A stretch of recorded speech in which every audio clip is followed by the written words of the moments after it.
prepare and we'll go and we'll do our best. We'll put them under pressure. The game is about being effective, being aggressive, winning the ball, getting on with the play. We'll put them under pressure.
I'm so unprofessional. It's unreal.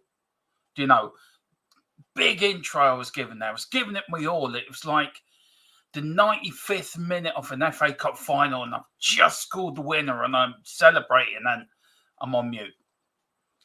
Yeah, that is a great way to start the show. Honestly, it really is. It's just brilliant. Anyway, good afternoon, good evening, wherever you are watching this. And I'm just putting in some Spurs breaking news for you guys, because we do have some breaking news, and I'm going to bring it up to you here first. Cause a bit of breaking news. Tottenham have made contact with Feyenoord for Santiago Gimenez. Look, if this is true, right, and if this is actually happening, then brilliant. Bring it on. Bring the summer on. Let's show them all where we stand next season. Let's show them all who we are. We need to have a big summer. And if these are one of the signings that we're going after, then I think, hell ho, let's go for it. The championship is ours next year. And will take us to the promised land. But I think it's great. I think it's a good way that it's a good sign of where we're looking. I think it's a good sign on how we're preparing for the summer transfer window. And if we're already now, according to this, according to my source, that we've already started, we've already been in contact with FEYENORD or are in contact with FEYENORD.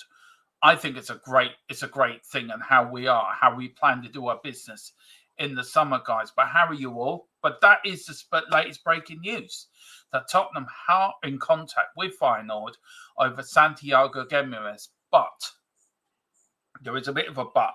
West Ham are also in for him as well. So he has a decision to make who he wants to come to. Does he want a lifetime supply of bubbles and a Barney the Dinosaur toy? Or does he want to come to a man's club where he's going to win trophies, where he's going to win stuff underhand? Or is he going to go to a football club where all they do is like blowing bubbles and playing with Barney the dinosaurs? I've just seen what Wayne's put in. That started again about this on the other night. When I get into the chat, I will explain to you what is happening. But for me, them two have already started it again. Yeah, it was funny the other night.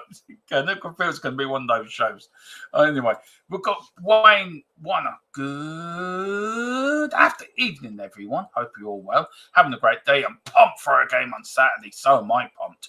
Tomorrow we've got a few pre-records. Me, Mr. Brady. He is back off his holidays, so he's going to be back. We're doing some pre-records tomorrow. We're doing the Premier League preview tomorrow night. And we're also on Sunday, we're going to do the Cockerel Clock podcast or the Unholy Trinity podcast. We don't know yet which we're keeping and which we're ditching. I may put it into a poll on Saturday's watch along, guys. You decide which one do we keep and which one do we ditch.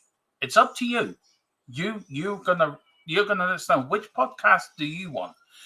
And Wayne says, and don't mention Rainbow. It started again. Oh dear, I saw a picture of Bungle earlier. Carl sent me. Yeah, me and Carl had a little bit of a joke on Bungle. And what Zippy got up to. And we've got Ian that's going, hi, Wayne. If I go in the high, I might become the sixth member of the Bee Gees.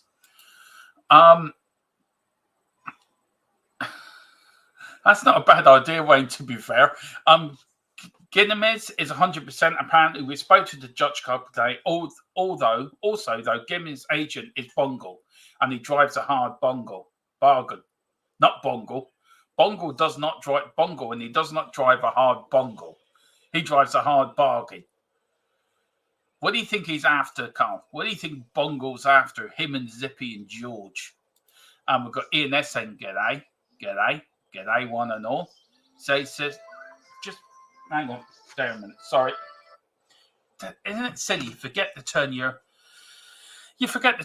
alarm off on your phone. But anyway, Ian saying, G'day, everyone. G'day, Dermatron. And G'day, Tottenham. One and all. Big up Ian S. G'day. We've got Wayne going, hi, Ian. How are you doing? Yeah, we're doing grand. Everyone's saying hello to each other. When he says, I bet the club going for Zippy mode. Oh, that's good. I like that. I swear to God, Philip's looking at this channel and think, where the hell has it gone since I went on my holidays? It's gone into some sort of weird mode. Yeah, that's true. The club won't say anything. And why should they really say anything, guys? Why should they say anything? I think it's right they don't say anything. I think it's keep everything under the radar and see where it goes from there. But big up, Wayne. Wayne says, I'm bloody brilliant. Thanks, Sid. You are bloody brilliant, Wayne. You are the chief comic of this channel. You and Carl and Tequila and Ian. You're like the Rat Pack of this channel. you can argue amongst yourselves who you are, but I think Ian's got a bit of Frank Sinatra about him. But the rest you can argue amongst yourselves who you want to be. Although I do think Carl's got a bit of, not Sammy Davis Jr., the other one, about him. There you go, Wayne. Doesn't leave you a lot, but I hope you're happy with what you've got. Anyway, but big up, Wayne. We've got Carl Snooty and Sweep coming in a double swoop. It's starting again. Yeah. Big up to my old mucker, Brenny, the Arsenal fan. How are you the other night? Are you still mad at the Arsenal the other night? Not really. Taking the chances. Bayern Munich could have won that, and I did see the highlights afterwards, and for me, it wasn't a penalty. I don't know why or where anyone thought that was a penalty for Arsenal, because when Saka went in, he left his leg out, basically. So the keeper had no option but to fall over the other keeper. And also, should have Bayern had a penalty, there's pictures going round that an Arsenal player handling the ball when he's putting it down for a goal kick. Now, I don't know if that's a true picture. I don't know if that's a picture that's been photoshopped or was it seen in the match. But I saw it today. I think it was on X. I saw it today, and I meant to take a picture of it. I meant to copy it and download it and bring it up to tonight. And I couldn't believe it when I saw it. I don't know if it's true or not, Brenny, so let me know. But look, how are you feeling about going to Bayern Munich? Do you think you can win? Do you think you can beat them in their own backyard? It's going to be a very tight game. It really is. Ian has said he needs medication if he chooses the Spanish. Well, he does. I mean, who wants to go to a club to get a lifetime supply of bubbles and a Barney the Dinosaur toy every year? And with that pack, with the West Ham welcoming pack, you also get a pair of binoculars and you also get a map. How to get from the changing rooms to the football ground, because you can get lost. But there are also news going around that West Ham could be homeless soon. They're looking to sell, whoever owns the London Stadium are looking to sell the London Stadium. Now, I don't know if that's true or not, or if that's just a bit of news, a bit of false reporting. But look, for me, why would you want to go to West Ham? Seriously. Why would anybody want to go to West Ham? All they do in West Ham is play with your bubbles and buy your Barney the Dinosaur toy for Christmas. Seriously, come to a club where Andrew will take you under his wing and put you on the road to success. You don't go to West Ham to go onto the road of going to nowhere. I mean, West Ham's favourite song is They Walk 500 Miles to Nowhere. Wayne Bonner says, do an unholy cockerel clock pot. Let me read this again, sorry. Wayne Bonner says, do an unholy cockerel cock podcast. For fuck's sake. Why? Why do you always do this to me? You know full well, right? A, I'm dyslexic, and B, you know I'm going to say that word if you put it in there. Damn you lot. Damn dyslexia is a bitch. Right, I've got to read it again now.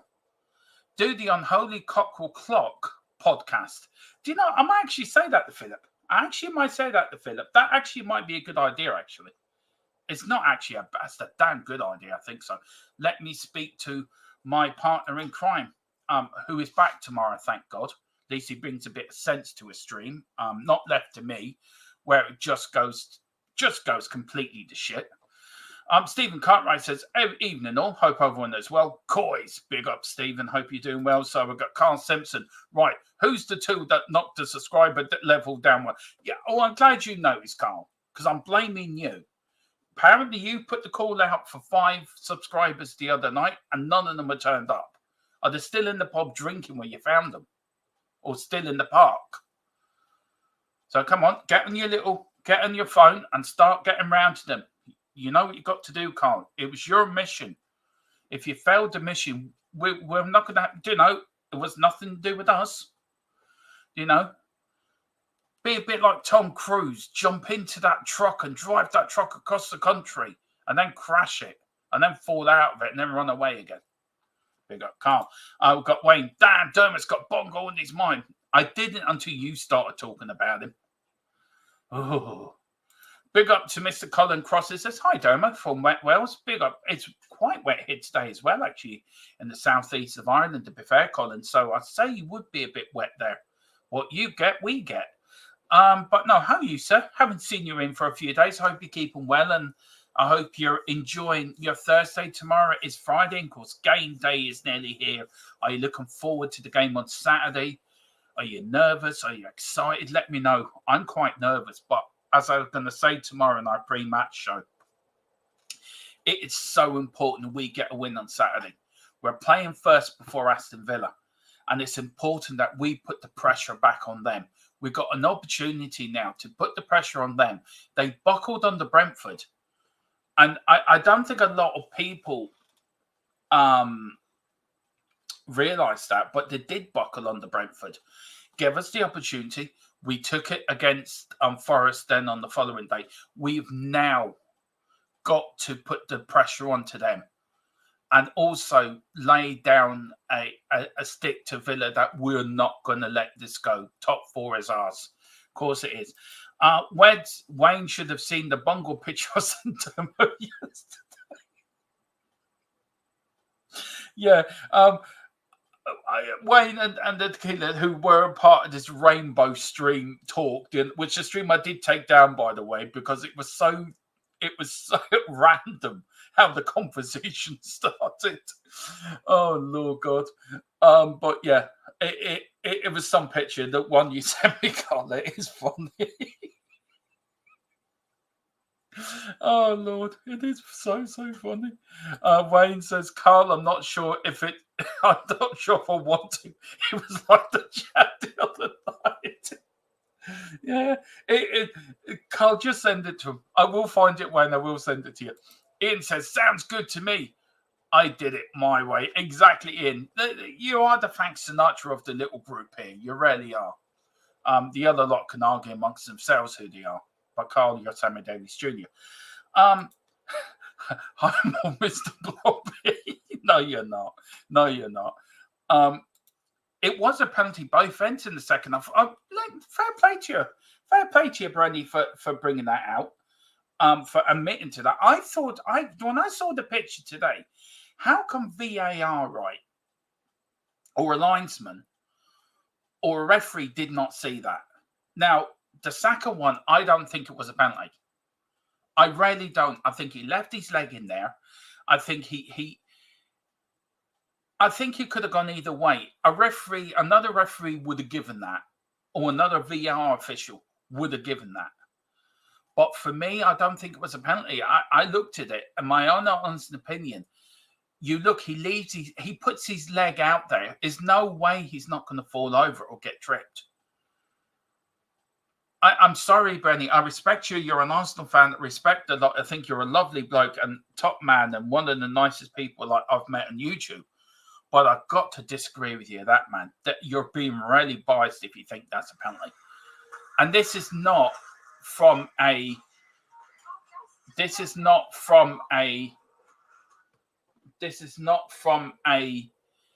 Tottenham fans' perspective. This is from a football fan's perspective. I just don't think it was a penalty.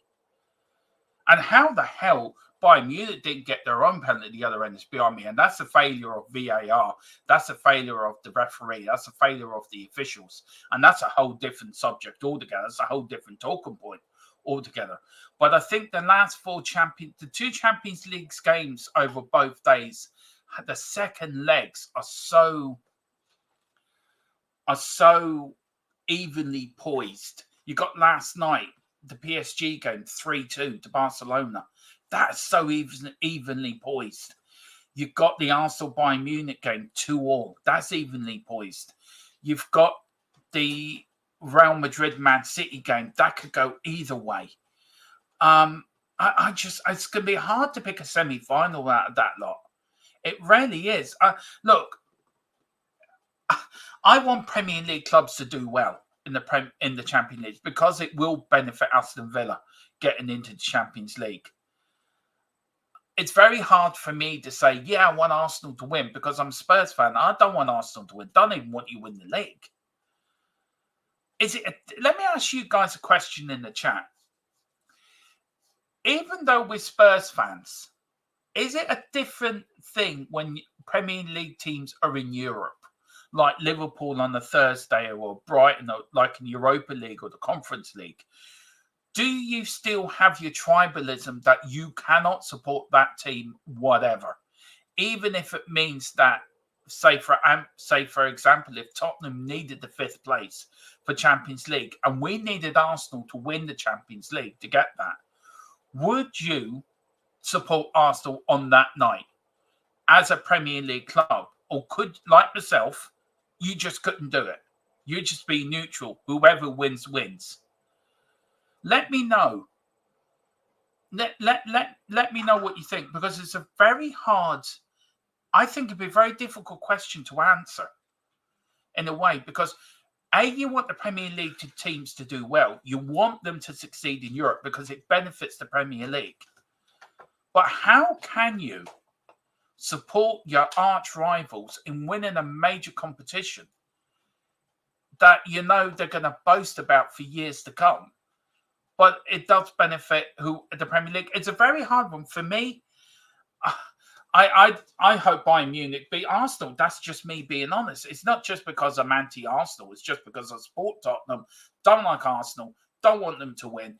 And whatever it does to the Premier League, I cannot, within myself, support the Gunners to win in Europe. No way whatsoever. And that's no disrespect to Benny or Bobby or any of them. And I'm sure if the roles were reversed, Benny and Bobby, who I must admit are the most level-headed Arsenal fans I've ever met in my life. They're one of the nicest football fans. They're not just Arsenal fans. They are proper football fans that respect other teams, that respect other fans, that deserve respect to them because they're big enough and bold enough to say, listen, mate, we're an Arsenal fan first, but we're a proper football fan second. And they deserve respect. And these are the fans that deserve respect. But I'm sorry, guys, I couldn't do it. I just can't do it. It's like, I don't know. It's very hard for me to support Arsenal. But look, each to their own, I suppose, but I just couldn't do it. But big up, Brenny. It's always great to see you in the chat, mate. And sorry, I was not going to read out you earlier, but I will read out a bit of it. It says, evening, Dermot. Where is Judas lifting the League Cup in the intro?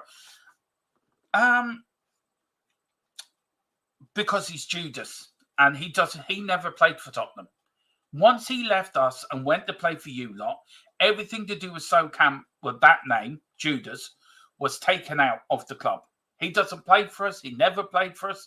He was just a figment of our imagination. He was a traitor. He was a Judas. He stabbed us in the back, and good riddance. I never want to see him, mention him, ever set foot in our stadium, because if he does, he won't be welcomed back with open arms. But Pat Jennings who played for both clubs, he's worshipped by both sets of supporters. Absolutely worshipped. Is what Judas did at the time, is how he went about it. I think if he was honest with us and said, look, this is what I'm going to do. The club have not offered me a new contract. I'm now left with two options, but this gives me the better option of winning something. I think some of us could have accepted it. But I can't. I'm sorry. I cannot accept what he did. I cannot accept him stabbing us in the back and just walking down the Seven Sisters Road and stabbing us in the back. I'm sorry, I can't. He's an idiot. Judas. He really is. Big up to Brent. Big up Brenny, though. Absolutely enough. And he is joining us for the North London. Him and Bobby are both joining us for the North London debate. They're doing it on our channel, and then I'm going on to the Arsenal channel.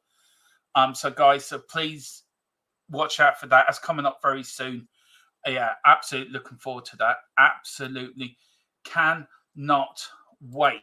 Right, we've got, what's Colin saying? Dermo, what is the difference between a high tackle or a blatant kick on a player? Saka should have been sent off. It's a hard one, Colin, isn't it? If you look back in it, it's a very hard one to actually to describe, because some referees would have given that. And you know that as well as I do. Some VAR officials, some referees would have given that. I do feel the official of the game against Bayern Munich made some major mistakes, did make some cock-ups.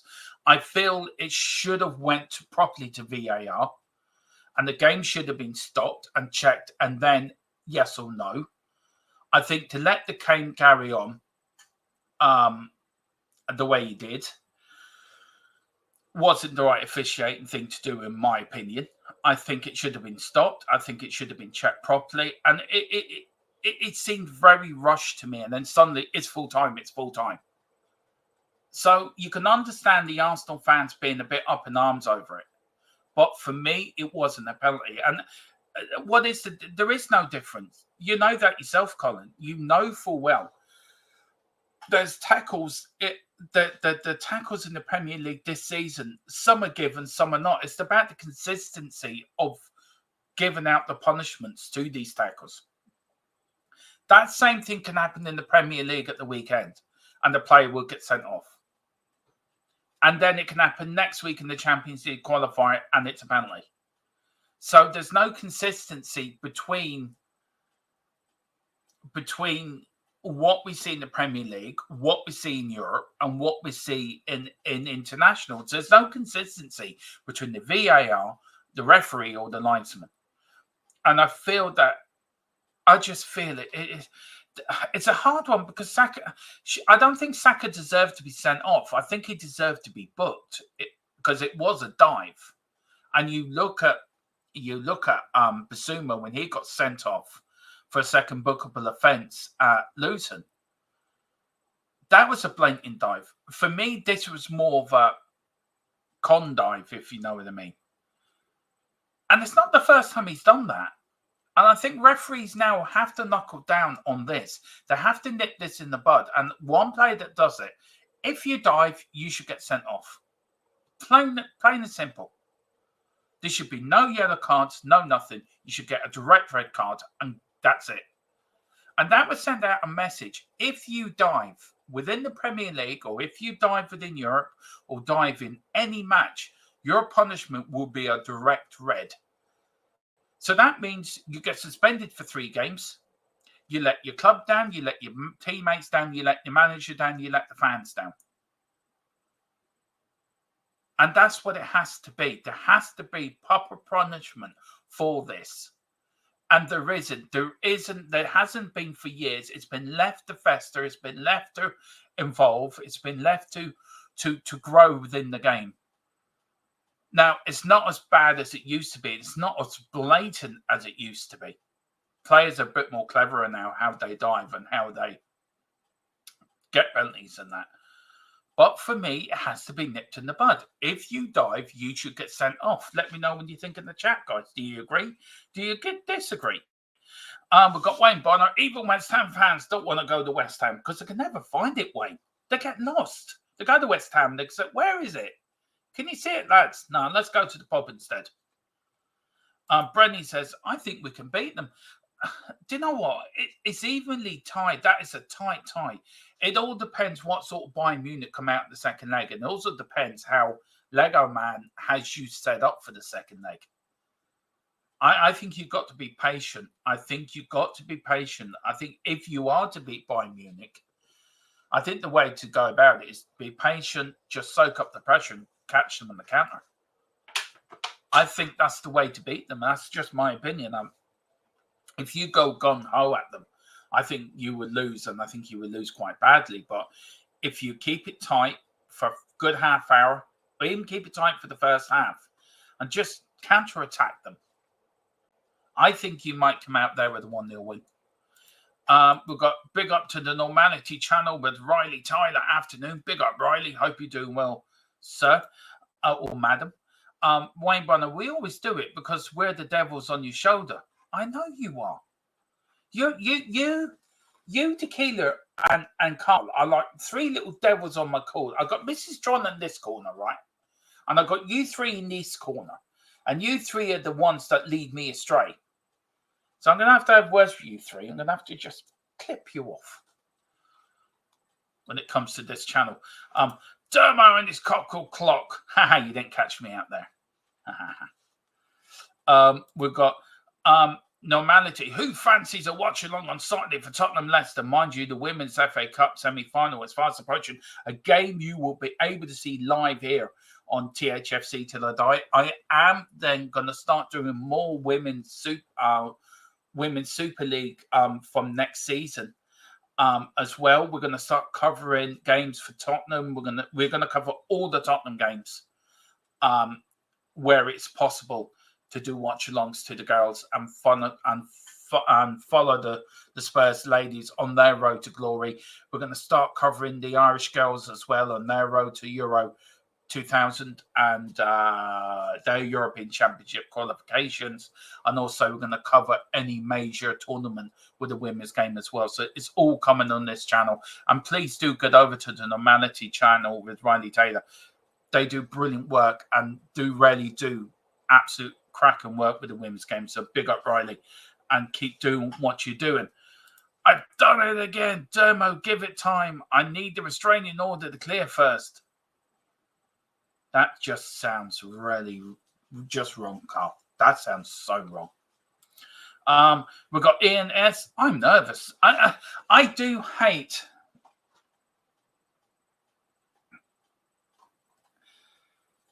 I'm nervous as well. I'm nervous as well. Look, I don't like early kickoffs because it never really affects us. But look, I do too, but I think it's a game we can win. I think it is a game we can win. Riley says, I hate early kickoffs. I love early kickoffs in the Prem, which means more WS action later. Thank you. Yeah, fair enough. And Colin Cross in McGinn is McGinn. I think he is. I'll double check that and let you know tomorrow in the Premier League preview, Colin, when I go through the teams, who's out, who's in, who's suspended on each Premier League team. So I will do that tomorrow for you, sir, at 7 o'clock. We've got Colin as well saying Saka thought more of cheating than scoring. He did have an empty net. What a missed opportunity. Let's have your thoughts. Sky Sports and BBC have secured the rights for the... Look, it was always going to be between Sky and the BBC. I just hope they've evenly done it. I haven't looked into it, and I will look into it. So, look, we have to see. But I think it was going to go that way. I really do. I always think it was going to go that way. What else we've got? We've got Carl saying Saka dives as much as Kane does. Kane backs into play. Saka holds his leg out wide so he can kick a leg and go down. That's so true. Ian says, I support British teams except scum, chavs and spanners. You're like me, Ian. Yeah. Yes, apart from knowledge, don't want them winning anything. No, of course I don't. No, don't want any of them to win anything. I would rather get relegated than watching this. Yeah, exactly. Sorry, Brenny. Do apologise. That's a shame, Domo. I had just agreed to get solo on the show. I don't want them anywhere near my channel. If he did come on my channel, I would call it The Return of the Judas. And I would ask him, how does he feel about his 30... Is it 30 silvers Judas got? Was it 30? Maybe let me know. I think it was something to do with thing. Now, I just want to keep down here. And he says, THFC till I die. Oh, come on. Literally hands off. I've got a new channel dedicated to all WSL and Championship watch-alongs. All I'm doing is the Tottenham ones. You can have the rest of them. All I'm doing is the Tottenham ones. We are a Tottenham channel, and we cover Tottenham men, and we do cover the odd Tottenham women. We are allowed to do it. I'm not trying to step on your toes or anything, but I'm still going to cover the Tottenham fans. You have got the rest of it. And for the Ireland ones, I'm also Irish, and this is also an Irish channel, so we will cover the Irish girls as well. I'm allowed to do it. I'm not stepping on anyone's toes. Just putting it out there. But I will give you all the plug-in for your channel, as I always will. Always look out for you and always make sure you get a good plug. I don't pay much attention to Champions League. Only Women's Champions League, so no comment. We've got Ines, then forward to later. Wide awake for the WSL, more of it. And then we've got We've got Carlton. I'm sure Sol is just Judas is just fine. I'm sure he is. 2 guys. Well, let's go over the talking points. There is a bit going over. And what we're going to talk about today is a little bit about Simon Jordan shares new Daniel Levy plan at Spurs. Of course, the Premier League breaking news. We've got that to come as well. Tottenham could let 13 players in the summer go. And I've got a list of them on the PDF who I think should go. But one player I cannot decide. Does he stay or does he go? That's down to you guys. Tottenham are linked with Williams and Larson, of course, as well. Links start to come in for the summer window for the men's side. Ange looking to rebuild. And who's out and who's in for the Newcastle game. So let's get cracking on with it, guys. And let's get on about it. Now, Simon Jordan, always critical in his thoughts, always on Talk Sport. And I was listening to him last night, right? Him and Graham Souness on Monday. And they were talking about Daniel Levy and talking about really where Daniel Levy should go with Tottenham. And, you know, has he done well, where he's done poorly? And it came up the question about the bail money and about Liverpool with the continuing money. And it got me thinking, and he said this, Liverpool didn't spend big money. This is now Liverpool, and this is well, I think, established that. Liverpool didn't spend big money. They spent the continuing money, but they spent it wisely, where Spurs spent the bail money under AVB poorly. Do you think that's a fair comment to make? Because I actually think it is a fair comment to make. Now, we can all agree and disagree of Daniel Levy, what he's done, what he hasn't done, what he should do, what he shouldn't have done. And I feel this season he's one of few brownie points. A, for appointing Ange. B, for backing him in the summer and January. Now, there's a lot of fans out there thinking he wasn't backed. But I think he was backed. I think he was properly. He got the players he wanted. Now, we do have a squad. There is 13 or 14 players within that squad that need to go. No questions at all. They need to go. Only one player for me, which I think you can guess who that player is. Do we keep him? Do we sell him? And this is where I'm leaving it up for you. But does he make a good point? I think he does. Liverpool spent their money wisely. They're so continual. And they bought, I think, Van Dijk and Edison in for that money. And they were the 2 bedrocks for Klopp to build the team that he's built at Liverpool, for the team that was successful, winning many trophies, a team that won the Premier League, the European Cup, or the Champions League, and FA Cups and League Cups. So yes, they did, and that is where they built their team from there. When we sold back Gareth Bale, I think we spent that money before Gareth Bale went. Now, Simon Jordan, I think, does say in the show with Jim White every day at 10 o'clock. You can listen to them on Talk Sport. I'm not trying to give them a plug, but I'm just letting you know when you can listen to them, because it's a great show. I really love listening to it. I think AVB, and I think spent it poorly. A, because we had Steve Hitchen. B, I think Levy wasn't as... I think Daniel Levy was a bit naive when he got that money. And I think it rushed to his head, right, we've got to buy. It's like that woman winning the lottery in the 60s. Her famous words was spend. Ended up in the gutter somewhere because she spent all her money. I think Daniel Levy saw that as a sign of spend. And there's only one player, and that somebody in the chat puts it in, was Eriksen. He was the only player. I think Lamella come with that lot as well, didn't he? But Eriksen was the only one that flourished at Tottenham. The rest of them didn't. And we did, if we had spent that money wisely like Liverpool did, and we had a director of football that knew, if we had a Paratici in back then when we had the bail money under AVB, I think we would have been more successful than we were. And I think it's taken us a long time to get the right structure into place at Tottenham to build on a good windows. And we had that with Ange. We had it slightly with, I think, with Mourinho, with one or two players. But Ange is the first manager for me that has brought consistently good players, players that will improve a squad, players that you know you can depend on. And for me, looking back on the bail time, we really did waste that money. And it's a shame. It's a shame we did, because if AVB had the right players under him and the right structure behind him, I think we could have done quite well under him. But we didn't have the right structure, and again, it was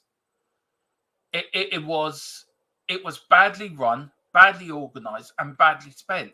And I feel Daniel Levy made mistakes. I feel Steve Hitchens should take huge responsibility for the time he spent as director of football at Tottenham. And he doesn't get the blame enough, I don't think, in his time at Tottenham. He really doesn't. He doesn't get enough criticism, in my view. Everyone's quite happy criticising Paratici. Or everyone's happy, Paratici, he fixed the books at Gimenez. He did this, he did that. But he's been behind getting players like Romero, Van de Ven, Vicario, players like that into the club that have benefited the Tottenham team, that have benefited the squad, that have really grown under Ange this season. And we've got Werner in January. Everyone's complaining about Werner. I wouldn't sign Werner. I wouldn't do that. Werner has played some very good games for us. He hasn't scored enough goals. And I think that's one thing I could be critical about him. But he's another player that came in and did a job. He does a job for Ange. And we should be very lucky that we have a structure now in place where if we ever got this bail money again, I think it would have been spent correctly and it was spent wisely. And Simon Jordan did make a very good point there. And that was one out of a very long article I found. I forget where I found the article, but also watching the clip. You can't really not disagree with him on that. And look, I quite like Simon Jordan. Philip doesn't. Philip does disagree quite a lot with Simon Jordan. And I think Philip's right probably to criticism because of his opinions and because of Simon Jordan, the way he comes across. But when he comes across about Tottenham and Daniel Levy, who he does know, I think he made a very good point because Liverpool did set the bedrock, set the foundations of what they built on the club to be the successful side they were. And we didn't under that time. We had an opportunity to lay the foundations to be more successful with the managers that came afterwards. And we didn't. We wasted the money. And then because after AVB, I think then we got Harry Redknapp in, who took us then to the Champions League. Another chance to kick on. We didn't do that. We didn't do it on the pitch because we were building the new stadium. So we've missed three or four opportunities at every time to kick on, to become more successful, to lay the foundations for teams to be more successful and win major tournaments and win major cups and the league and the FA Cup and the League and the Euro and the Champions League. So we have an opportunity, I think, this summer. We've started well. Let's continue doing it well. Let's continue, and like we are linked with Williams and Frankfurt's Larsson, which I think we get them to him, plus Gimenez. You've got three really good players there. You've got a goal scorer who can score goals, who we've been missing badly this season. And you've got two other players that can fit into any team. And if we buy another centre-back and I think a left winger, I think, and cover for Destiny and Porro, I think we're and a good backup for Vicario. I think we'd be in great stead for next season. Let me know, guys. Do you agree with Simon Jordan? I'd love to know what you say in the chat, and I will go to the chat now. Do you actually agree what Simon Jordan said? Because I do.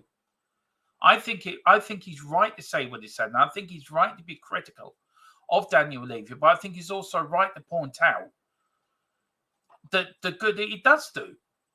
Now, not everyone's going to agree with me on that. Not everyone's going to see the good Daniel Levy does. And everyone sees, oh, hotels going up at Tottenham, or this or that's going up at Spurs, an F1 track, or we're getting concerts and everything. You've got to make other revenues within a team to bring in the money. Yes,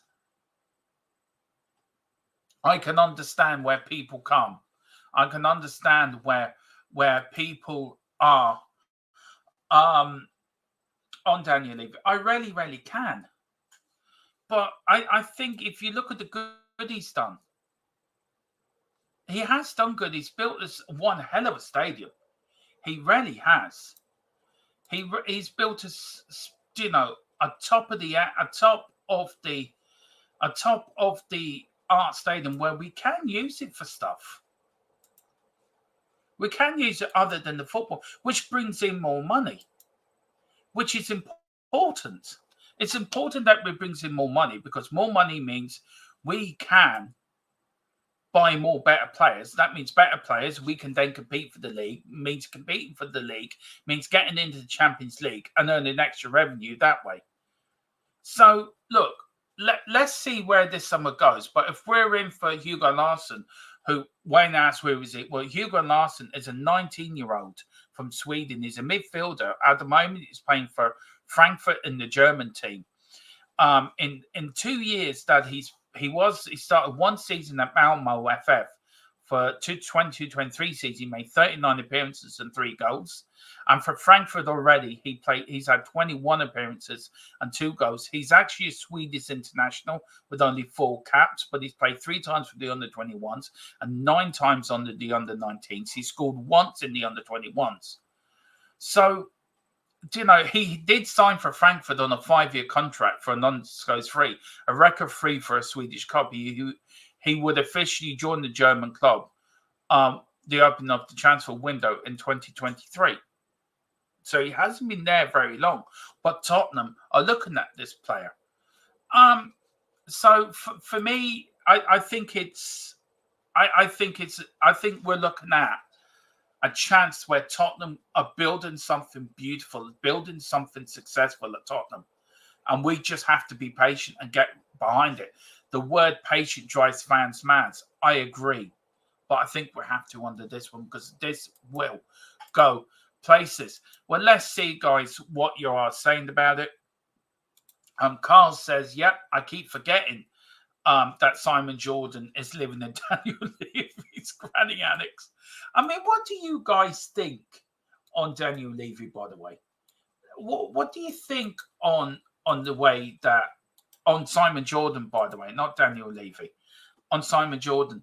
I mean, I quite like what he has to say, and I do like his podcast he does with Graham Souness, because it's very, very interesting. It really is.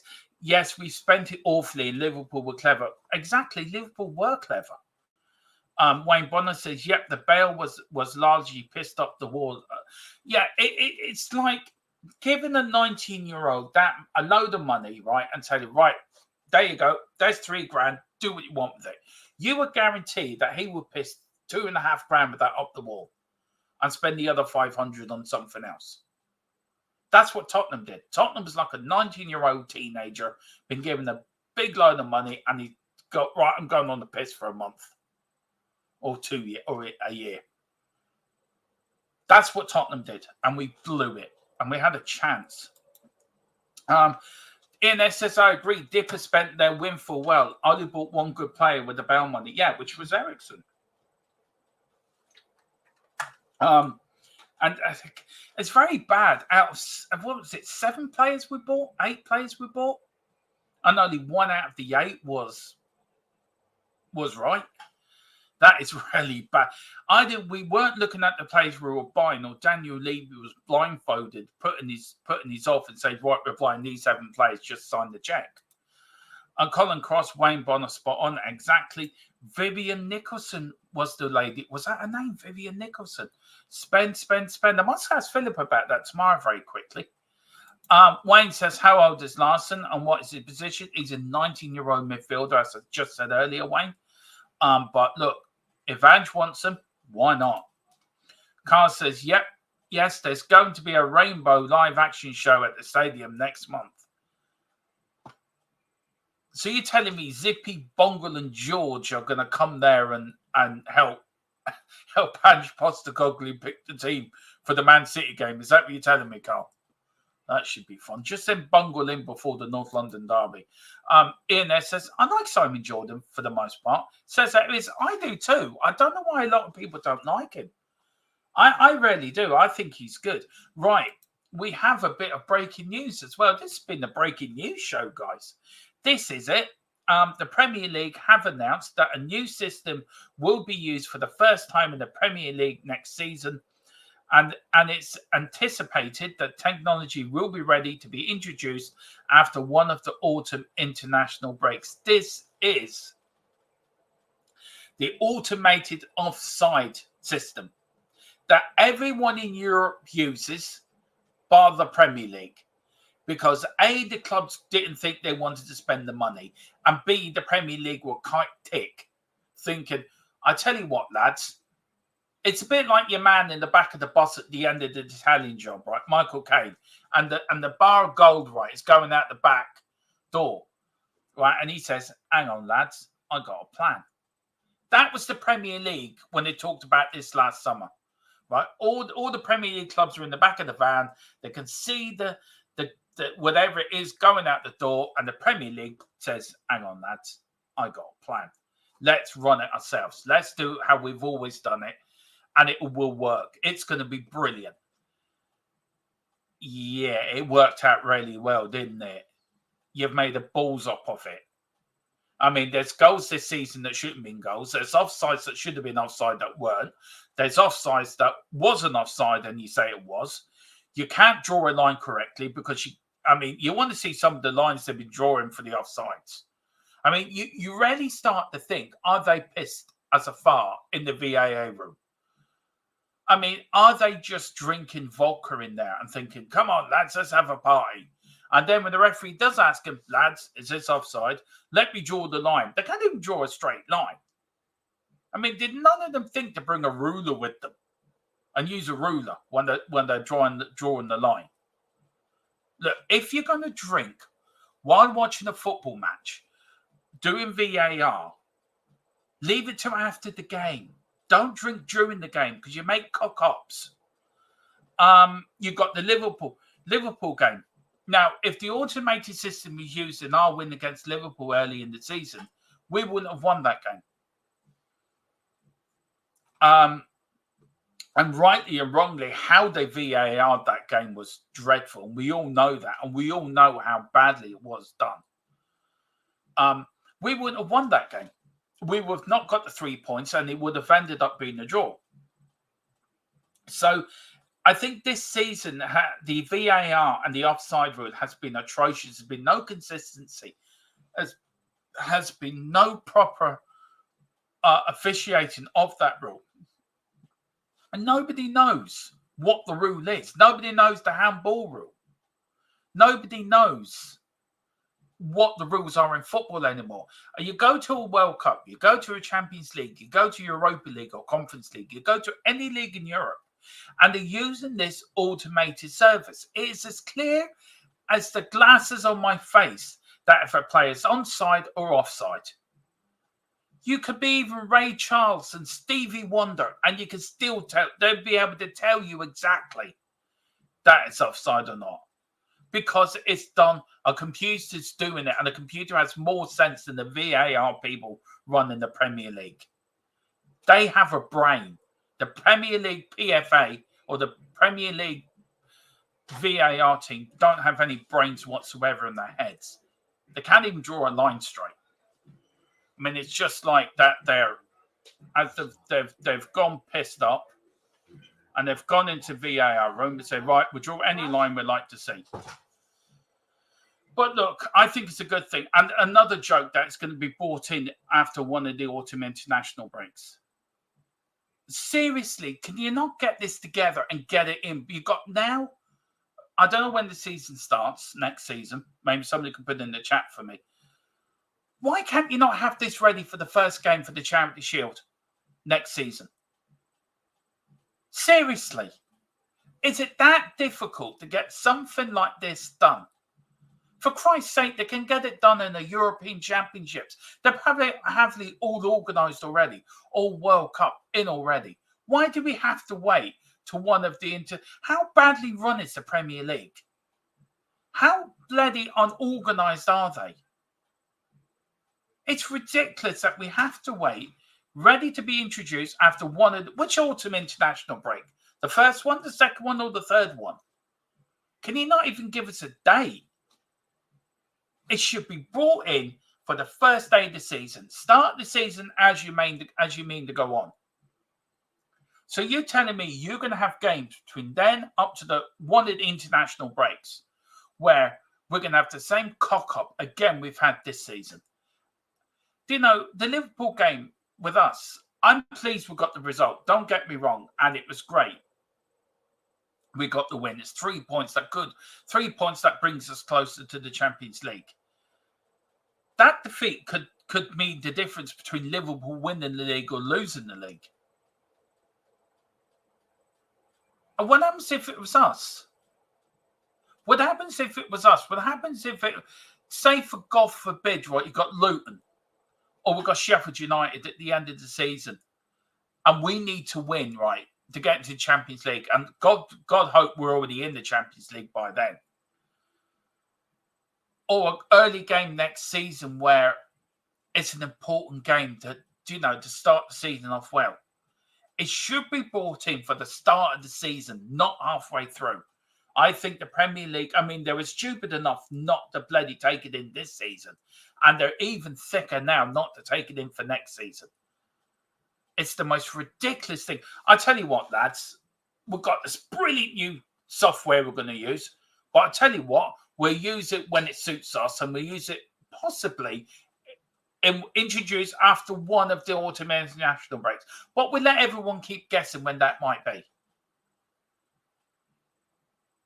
The Premier League is the richest league in the world. It's the biggest league in the world. It's the most popular league in the world. And they couldn't organise a piss up in a brewery. It is so bloody infuriating that we're supposed to be the best league in the world and we can't even put in a system, a technology that's going to improve the product, improve the game in the UK, improve the Premier League. And you're telling me they can't have that in before the start of the season? That is the most ridiculous thing I've ever heard in my life. It is so ridiculous. It's really angered me. I didn't think it would, but it's really pissed me off because they keep going on. We're the best league in the world. Everyone loves the Premier League. We're the most popular league in the world. Well, if you're the most popular league in the world and you want to stay the most popular league in the world, get this technology in and get it in earlier. Start putting it in now. It's not going to be difficult to put whatever you need in over the summer. Start now for the start of next season. I just don't get it. I really don't get it. Seriously. Please, if you are enjoying this, hit the like button and the subscription button if you can. As you can see, we are only 6 away from 1,800. I would love to get there. If you can, even in this stream, there's 15 of you watching or 16 of you watching. So please, can 6 of you hit that subscription button if you already haven't, and hit that subscription button, and let's see, can we get up to 1,800? I would love to be up there before Phillips gets back tomorrow evening. That really would be a good way to kick on for the rest of the season. Let's see what everyone thinks about this. And we have Barville to come in as well. That's so very true, Ian. I'm looking forward to him. Wayne says, I heard rumours Bungle's replacing Chirpy. Or don't tell Dave. Dave's looking for that job. Or joining Chirpy, Bungle is a naughty bear. You two need to go into... I think you two need to go and sit in the naughty step for a little while. Just, yeah, in a little while. Charity Shield is the 6th of August, apparently. Big up, Ian. Thank you for it. Yeah, I think it's only 91 days between the end of the season to start the new season, which isn't a lot, to be fair. And Wayne Bonner says, I believe it'll be introduced in September. Well, why can't it not be introduced in August, Wayne? Why? It's not like we don't have the money. It's not like we don't have the facilities to do it. I just think it's ridiculous. I really do. And what we else talking about? Right, we did talk about, we're going to talk about now players we want out of the summer. And look, for me, it's important it's more important about the players coming out than the players going in. And for me, it's about getting the right players out, the players that are not going to be part of Angie's squad, the players that are not going to be part of Angie's future. And look, here we take a look at the 13 players who could exit Tottenham's Hotspur Stadium next summer. Now, look, I've done this as a PDF, guys, right? Just let me cancel that. I've done this as a PDF, and what I've done, right, is I've picked the players. There's one player who I think we should keep, and I want to know why. I want to know if you agree with me, not just because he's a player that I love at the team. It's a player that I want to see at the team. I think he can still do a job. Big up to Geordie, who haven't seen you for a while, Geordie. How away the lads? Big up, Geordie. Long time no see. Yeah.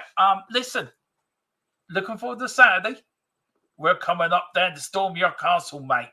We're going to come up there and take 3 points back down to North London and leave you lads in Geordie land a little bit sad Saturday evening, where you just have to go down to the pub, down to the Newcastle, and have some Newcastle brown ale just to drown your sorrows. And then you get into you get into Europe then for the rest of the season. Ian saying hi to Geordie. Big up to Wayne. Evening, Geordie. And big up to the man himself, Tequila. Second rule, never agree with Dermo. That's it, Tequila. How are you doing, sir? And everyone's so glad to see the man in. Now, these are my list of players who I think should go in the summer. Reguilon, the goalkeeper. We've got Segi, we've got Skip, we've got Brian Hill, who I'm really sad that should go, but I think he has to go. Fraser Foster, Lo Celso, and Emerson Royale. And then, of course, you've got Troy Parrott, Don Bele, Joe Roden, Jaffet Tantanga, and Jed Spence. Now, I think you lads would agree with me with this. I think you really will agree with me with this. I would like to know in the chat who else should go from the squad. Now, there's one player that will divide. It is this man, Højbjerg. Now, you lads know I'm a massive Højbjerg fan. I think he does very well at Tottenham. When we were struggling and players under Mourinho, under Conte, this was the man that, for me, stood up for Tottenham, stood up for what it meant to wear a Tottenham shirt. Gave his all for the club, gave his all for the shirt, put in performances. And people may grant you the 6-1 or 7-1 at Newcastle defeat last season. He was one of the players that didn't put the shift in. He did. Now, I've got a big dilemma here. And Dave has actually put me in this dilemma. Would you keep Højbjerg as a squad player? Do you think Ange needs to have a word with him after his performance against Nottingham Forest last week? After he did change the game. Ian has said it in the chat there. Big up to Ian. He says Højbjerg helped change the game last week. He did.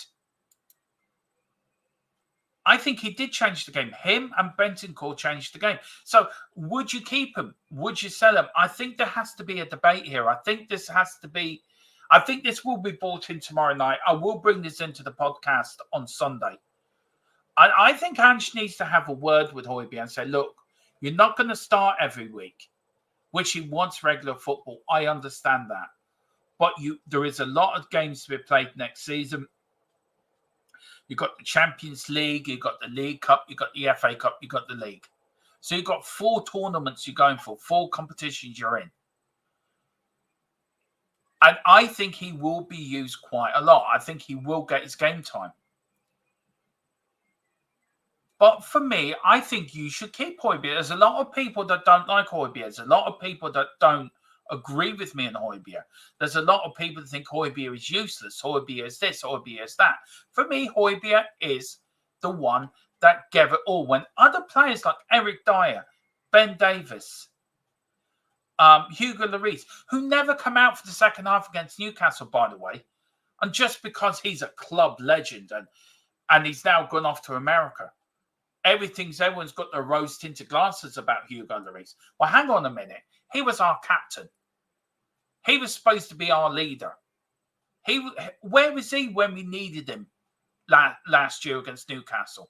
Hiding in the changing room somewhere. Leeds Højbjerg had the balls and the guts to come out of that game.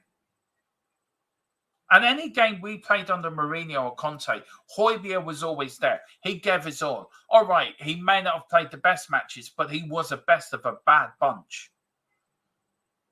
And the one bit that gets to me, I go back to that Southampton game, the 3-0 Southampton game, where the one Conte had his rant after the game. And there was a picture, I remember there was a bit of a clip showed Højbjerg in the middle, and I think Dyer was in that group, and a few other players were in that group. And you could see him. We've got to keep our heads together. We've got to keep tight. Southampton are going to come at us. Southampton are going to try and get at us. What happened after 25 seconds after that restart of that second half? Southampton scored. And you saw the reaction of Højbjerg. He went apeshit. I always said Højbjerg was a bit like Graham Roberts. And maybe that's a bit too much. But he has his aggression. And I think under Ange, he can play under an Ange system. He proved that last week against Forest. He can play under an Ange system. He has a range of passing I have not seen in a long time at Tottenham. And for me, I think he's done a better job than Basuma the games he's come on to. And you could put that down to the other players are tired. It gives Højbjerg a bit more space on the ball and a little bit more time to do what he wants to do. When he starts the game, it's all hustle and bustle, and he hasn't got the time to really think about what he's doing. He feels rushed. But I feel Højbjerg can still do a job for us. And I think Ange is seeing that. So don't be surprised if Højbjerg doesn't go in the summer. So let me know, guys, in the chat. And I will put this up as a poll tomorrow night. Højbjerg, keep or sale? I would love to know, guys. Love to know. Absolutely love to know. What else have I got in this PDF? Oh, yeah. Now, this was given to me by Colin. Manchester United will let 12 of the first team squad leave Old Trafford this summer. And the question to you guys is, right, who would you take at Spurs off that list? And I want to know in the comments. I want to know, put in the comments after the stream. I want to know on the chat too. Who would you take off that list, of Man United's list? We've got Sancho, we've got Forsum, we've got Fernandes, we've got Hannibal, we've got Van der Beek, we've got Pilastri, we've got Greenwood, we've got Evans, we've got Martial, we've got Heaton and Williams.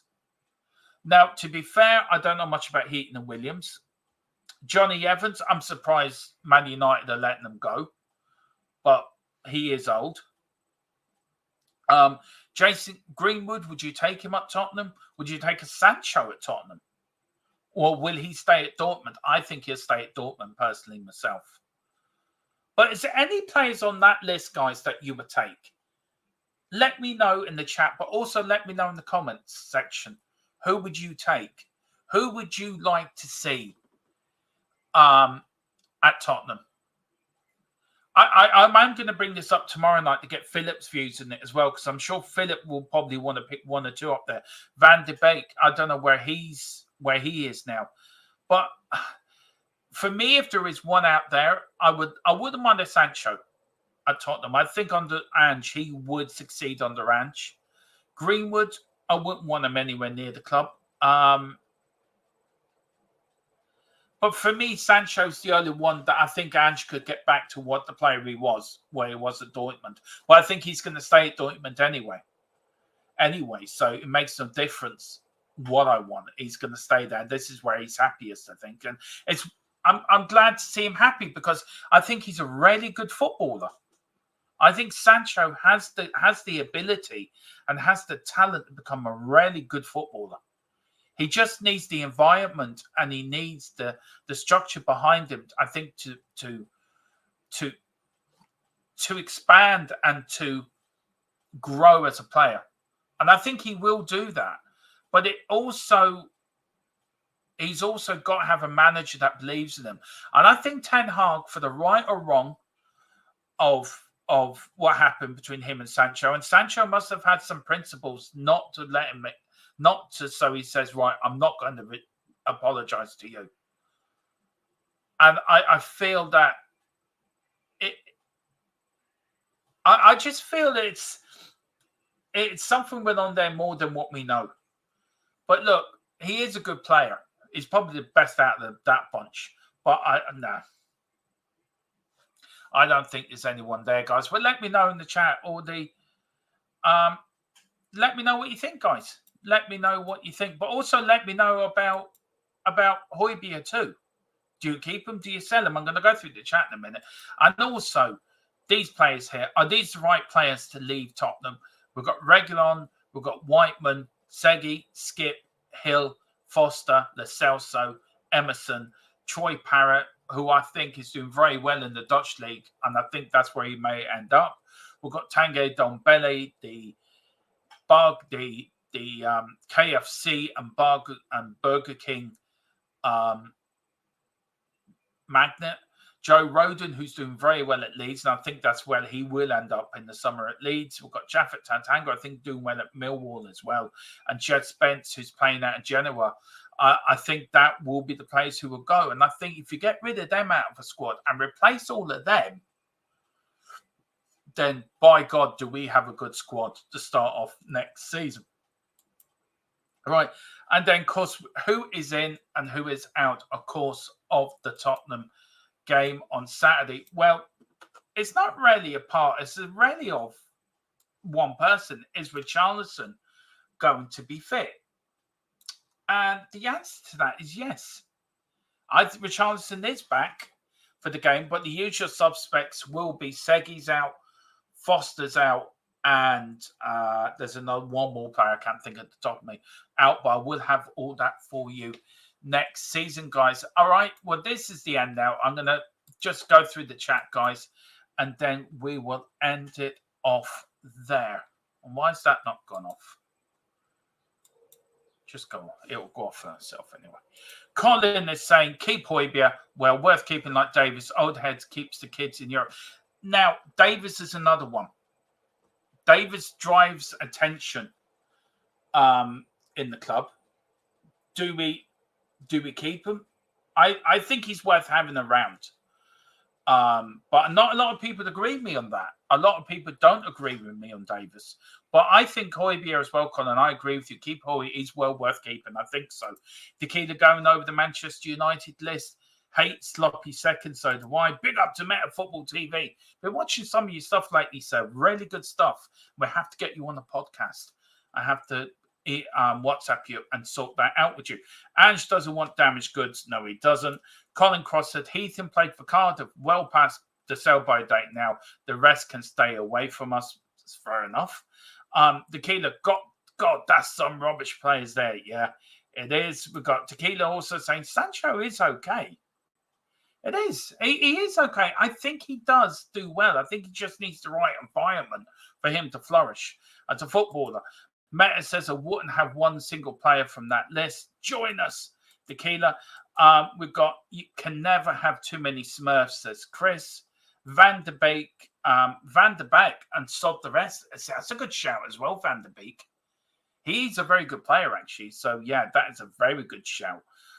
Big up to Matt, who says, evening all, big up, smash the like. Please hit the like button, hit the subscription. Also, do pick up your memberships as well, if you can.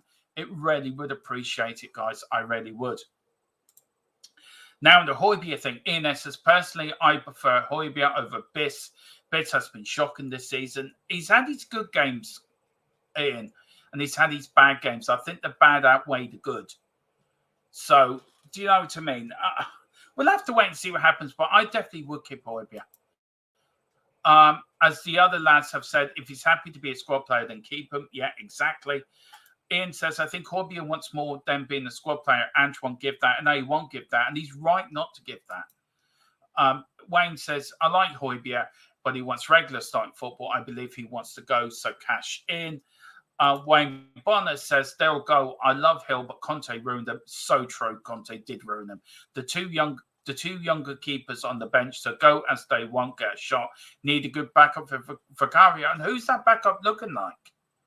Who do you think, Wayne, we need in that backup? Look, I would love Bissouma at Tottenham, the Irish #1 to Southampton and Ireland #1 goalkeeper. But there's no way he's going to come to Tottenham to be a #2. But with all the competitions we're in next season, with the Champions League being expanded as well, you need a bigger squad. I do know what I think. A few people might be surprised. He may want to come, and I think Højbjerg will stay. Højbjerg helped change that game last week, so he did. Ian Tequila says, not a fan of Gimenez anymore. I still am. I'm really sad that he didn't make it at Tottenham. And Wayne's right. Conte absolutely ruined him. Absolutely did ruin them. We've got a few more. He says, appreciate it. That's no problem at football. And he says, I moved Piaget on. He doesn't want to be a bit part player. Put him out of his misery. It all depends on what Ange wants. It all depends what Ange can offer Højbjerg for next season. And if there's Champions League football there, and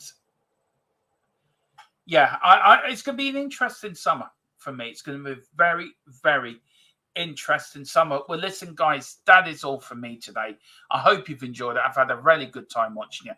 Look, please, let's get those 6 subs and get up to 1,800. Really make my weekend, start my weekend on a good foot tomorrow. We're back tomorrow at 7 o'clock with the Premier League preview show, where I'm going to go over all the Premier League. We're going to look up to the head as well, guys, for the Newcastle-Tottenham game.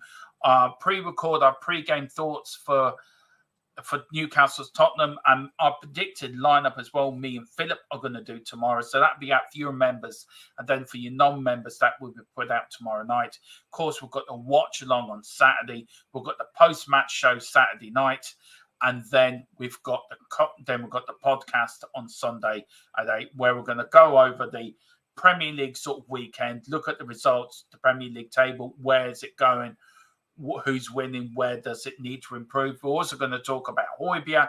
We're going to talk about the Irish situation as well, guys. Ireland should be announcing their new manager next week. Who do we think that could be? And also, we're just going to go over Tottenham and the week ahead, which we've got no game next week. So it turns into an FA Cup week, and who was going to get to the final. And we are covering the Manchester United, the Man City Chelsea game. I don't know if it's on a Saturday or a Sunday, but we are covering that. But don't worry. Also, Around the Grounds will be back as well next weekend as well. Me, Philip, Brad, and all the gang will be back as we're bringing the fastest roundup of football matches from around the country as we look up to the end of the season. And it's coming thick and fast. Where's this season gone, guys? Absolutely. Thanks a lot. We've got metaphor. Exactly. Ange wants players that are 100% committed. Players, Højbjerg, not so much, unless he gets more time. Not guaranteed. It's not guaranteed. But I think you need a squad to compete in all 4 competitions, and you can say, right, you're going to be my main starter here, here, here, here. You're going to be my main sub for here. I think he'd be happy with that. That's just my opinion. And big up, mate. It says big up. Leave a like and out and a sub too. Big up, Meta Football. Really appreciate that. So, do send me your link on WhatsApp so I can put it in, and I'll give it to Tequila, and Tequila then normally puts the links in for everyone, so we can put that in for you during my shows. But listen, guys, I'm now going to go off and have my dinner, and then I'm going to get tomorrow night's show ready. Whatever you do, God bless you all. Come on, you Spurs, and Big Ange, we trust as we head for glory. And as Dave Harris always says, we never stop.